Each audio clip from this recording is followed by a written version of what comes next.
সবাই কেমন আছো? আশা করছি ভালো আছো। আর আমিও খুব ভালো আছি। দেখো চলে এসেছি ছেলের বায়না মেটাতে।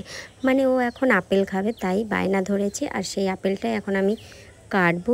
আপেল আর শশা এই দুটো ফলই আমার বাবু মোটামুটি একটু খায়, তাছাড়া কোনো ফলই সেরকমভাবে খেতে চায় না। কলাটা ওকে আমি মিক্সারের মধ্যে দিয়ে গুলে খাওয়াই, তাই ও খায়। তাছাড়া ও দ্বিতীয় কোনো ফল খায় না। শশাটা বেশ ভালোই খায়। আর একটা জিনিস ও কিছুদিন ধরে দেখছি যে ভালোই খাচ্ছে, সেটা হচ্ছে জামরুল। আমাদের গাছে প্রচুর জামরুল হয়েছিল, তো ম্যাক্সিমাম জামরুলই পোকা ছিল। তো যাই হোক, তার মধ্যে যেটা ভালো ছিল সেই জামরুলটা আমার বাবুই খেয়েছে। মানে জামরুলটাও দেখছি যে বাবু ভালো খায়। জামরুল, শশা আর এই আপেল, এই তিনটে ফল মোটামুটি ভালোই খায়। খাওয়ার থেকে নষ্ট বেশি করে। তো যাই হোক, নষ্ট করলেও ওদেরকে দিতে হবে। হয়তো একদিন এই নষ্ট করতে করতেই একদিন ওরা খাওয়া শিখবে। তো আপেলটা কেটে দিচ্ছি, ও কতটা খুশি হচ্ছে তোমরা শুধু একবার দেখো। এই যে একটা আপেল কাটলাম, এর মধ্যে হয়তো এক টুকরো আপেল খাবে আর 3 টুকরো ওই ইঁদুরের মতো টুকরো টুকরো টুকরো করে নষ্ট করবে। এবার আমার কিন্তু অনেক কাজ আছে, আমি এখন রান্না করব। আমি রান্না করতেই এসছিলাম, সেই রান্নাটা আমি স্টপ রেখেছি শুধুমাত্র বাবুর বায়না মেটানোর জন্য। তো রান্নার আগে আমি রান্নাঘরটাকে গুছিয়ে নেবো। থালা বাসন সব কিছু এলোমেলো হয়ে রয়েছে, সেইগুলো জায়গা মতন রেখে দিই, না হলে আমি মানে কাজ গুছাতে পারবো না। আর এই ব্যানানাটা বের করেছিলাম দুপুরে খাওয়াবো বলে, সেটা আর খাওয়ানো হয়নি। সেটা আজকে আর খাওয়াবো না, সেটা আর কালকে খাওয়াবো। আর এদিকে আপেল কেটে দিয়েছি। দেখে মনে হচ্ছে আমার বাবু কত আপেল খায়, কত খাওয়া শিখে গেছে। সত্যি কথা বলতে আমার বাবু কিন্তু এখনও গোটা ভাত খায় না, ও এখনও লিকুইড খাবার খায়, যে কারণেই ওর খাওয়া নিয়ে আমার প্রচুর সমস্যা। আর রান্নাঘরটা মানে ম্যাক্সিমাম সময় আমার এলোমেলো থাকে, আমি কখনো গুছিয়ে রাখতেই পারি না। এত চেষ্টা করি যে রান্নাঘরটা সবসময় গুছিয়ে গুছিয়ে রাখবো, কিন্তু কিছুতেই আমার হয় না, এলোমেলো হয়েই যায়। তো যাই হোক, আজকে আমি কিন্তু একটা স্পেশাল জিনিস রান্না করব, সেটা আমি তোমাদের সাথে এখনই শেয়ার করবো না। যখন রান্না করবো তখন তোমরা ঠিকই বুঝতে পারবে যে আমি কি রান্না করতে চলেছি। তো সেই জিনিসটা রান্না করার জন্য আমি এখানে কটা মসুরির ডাল আর একটা আলু কেটে নিয়েছি। আর এই দেখো চাল, ছোট চাল, মানে খুদের চাল। আজকে আমি রান্না করব খুদের ভাত। আমার কিন্তু খুদের ভাত খেতে দারুণ টেস্ট লাগে।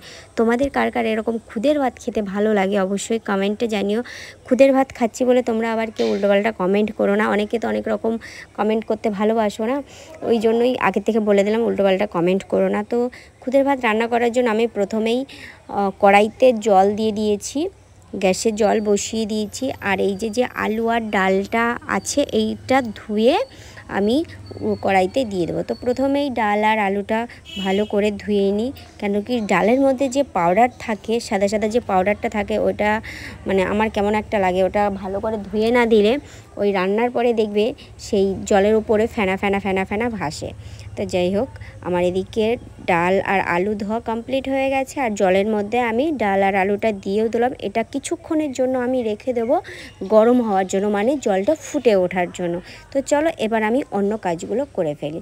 এদিকে রয়েছে বেশ কিছু থালা বাসন, মানে ধুয়ে আমি ভুট করে রেখেছিলাম জল ঝরানোর জন্য। এবার সেই থালা বাসনগুলো জায়গা মতন রেখে দিই। জায়গার জিনিস জায়গায় না থাকলে রান্নাঘরটা মানে ঘর কোনো সময় পরিষ্কার পরিচ্ছন্ন থাকে না। সে রান্নাঘর বলো আর শোবার ঘর বলো আর ডাইনিং বলো, যাই বলো, জায়গার জিনিস জায়গায় রাখবে, তো তারপরেই ঘর সুন্দরভাবে মানে গোছানো মনে হয়। তো যাই হোক, এদিকে আমার জিনিসগুলো সব জায়গা মতন রেখেও দেওয়া হয়ে যাচ্ছে। আর এদিকে তোমাদের সাথে আমার গল্পও হয়ে যাচ্ছে। আর এখানে দুটো কুকার দেখতে পাচ্ছ, দুটো কুকারের মধ্যে একটা কুকার আমার প্রত্যেক দিনই ইউজ হয়, সেটা হচ্ছে আমার বাবুর খাবার করতে হয় সেই কারণে। আর এদিকে দেখো জলটা কিন্তু গরম হয়ে গেছে। জলের মধ্যে ডাল আর আলু দিয়েছিলাম, সেটা কিন্তু গরম হয়ে গেছে। আর এই দেখো আমি চালটা ধুয়ে রেখে দিয়েছিলাম, মানে এই খুদের চালটা একটু ভালো করে ধুতে হয়েছে, না হলে হয়তো নোংরা টোংরা কিছু থাকতে পারে, বালি টালি কিছু থাকতে পারে, যে কারণে আমি অনেকবার ধুয়েছি, ধুয়ে রেখে দিয়েছি। জানি না তারপরেও বালি টালি বাঁধবে কি না। তো সেই চালগুলোই এখন আমি জলের মধ্যে দিয়ে দিচ্ছি। খুদের ভাত কিন্তু আমি খুব একটা ভালো রান্না করতে পারি না, মোটামুটি পারি, তো সেটাই আমি তোমাদের সাথে একটু শেয়ার করছি।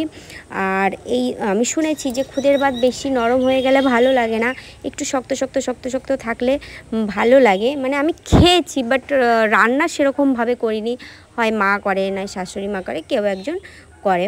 তো যাই হোক, দেখো আমার চাল ডাল সমস্ত কিছু দেওয়া হয়ে গেছে। এখন আর কোনো কাজ নেই। অন্যান্য রান্না করতে গেলে হয়তো তরকারি কিছু করতে সবসময় হাত নড়তেই থাকে, তো এখন তো আর সেরকম কিছু নেই। যেহেতু খুদের ভাত রান্না করছি, সমস্ত কিছু জলে দেওয়া হয়ে গেছে, মানে এখন আমি চুপচাপ বসে থাকবো। তো আমার মানে গরমে প্রচণ্ড মানে জল পিপাসা লেগে গেছে, তাই আমি জল খেয়ে নিলাম 1 গ্লাস।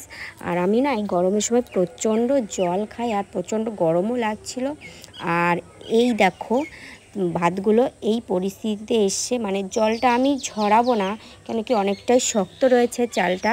এটাকে আমি হালকা করে গ্যাস মানে কম করে দিয়ে চাল কড়াইটা ঢাকা দিয়ে দেবো, যাতে আস্তে আস্তে করে ভাতগুলো হয়ে যায়। তো দেখো আমি ঢাকা দেওয়ার পরে এরকম অবস্থা এসে এবার একটু এতে কাঁচা তেল দিয়ে দেব, আর দিয়ে দেবো একটু নুন, মানে স্বাদ মতো নুনটা দেবে, যে যেরকম নুন খাও সে সেরকমভাবে নুন দেবে। আর একটু কাঁচা তেল দিয়ে দাও, মানে যাতে সুন্দর একটা ফ্লেভার আসে। তো এবার আমি ঢাকা দিয়ে দিলাম। এইবার আস্তে আস্তে ভাতগুলো হয়ে যাক, এবার হবে জমিয়ে খাওয়া দাওয়া। তো এই ছিল আমার আজকের ভিডিও। তো আজকের ভিডিওটা কেমন লাগলো অবশ্যই জানিও, ভালো লাগলে লাইক কমেন্ট শেয়ার করে দিও। আর তোমাদের সাথে দেখা হবে আমার নেক্সট অন্য একটা ভিডিওতে। ততক্ষণের জন্য তোমরা সবাই ভালো থেকো, সুস্থ থেকো, সবাই সবার পাশে থেকো। টাটা।